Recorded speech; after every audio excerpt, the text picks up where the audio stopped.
I've got to warn you, there's a lot of bad information floating around about becoming energy independent, and unfortunately, a lot of patriots listen to these lies and think they're prepared. But when they try to blackout-proof their homes, they quickly find out that their easy-to-read plans and dirt-simple steps are confusing and difficult, even for a professional. They special order parts for thousands of dollars and then spend weeks building and rebuilding and still never get the free power they were guaranteed. But I promise there is a real way to make your home blackout-proof. All it takes is a few supplies from the hardware store and a weekend of hard work. I know it sounds impossible, but give me 10 minutes and I'll show you how it all works. That's a fair price to keep your family safe, isn't it? So make sure you watch this presentation now, because the government is silencing people who don't keep their mouth shut, people like me, so they could take this video down any minute. My name is Craig Irons, and I'm just a regular American who's tired of being lied to. I live with my wife and kids in Indiana. I've already helped thousands of patriots protect their families from disaster with my guide, Get Prepped in One Trip to Walmart. And I've been attacked by the liberal media and threatened by the rich and connected because I'm not afraid to expose their lies and corruption.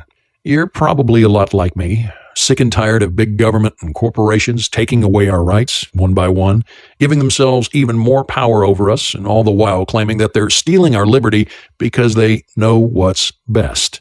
But you and I both know it's not the government's duty to protect your family, it's yours. Not that they could even if they wanted to. They're too busy burying their heads in the sand and ignoring the threats all around us. In fact, the government proved just how incompetent they are on April 16th when terrorists attacked the Metcalf Energy Center. It's a power station in Silicon Valley, California. In the middle of a cool night, the terrorists cut the phone lines so the power station technicians couldn't call for help. Then they launched a precise barrage of high-powered rifle fire to knock out 17 extra high-voltage transformers. 1 minute before the cops showed up, the terrorists disappeared. But not before disrupting power to the 4 million people of Silicon Valley. It took utility workers 27 days to make the repairs. John Wellinghoff, who was the chairman of the Federal Energy Regulatory Commission, called this attack the worst incident of domestic terrorism involving the grid that's ever occurred. And he warned that terrorists only have to target a small number of power stations to cause a nationwide blackout that lasts over a year. You see, the extra high-voltage transformers that the terrorists destroyed, they each have to be custom-built, and it takes months to make each one. In Silicon Valley, it only took 27 days to fix because the utility company keeps several spares. But they use just about every spare in the country to get that power station going again. So when terrorists take out more than several of these transformers, there won't be enough spares, and it'll take months or even years to replace them and turn the power back on.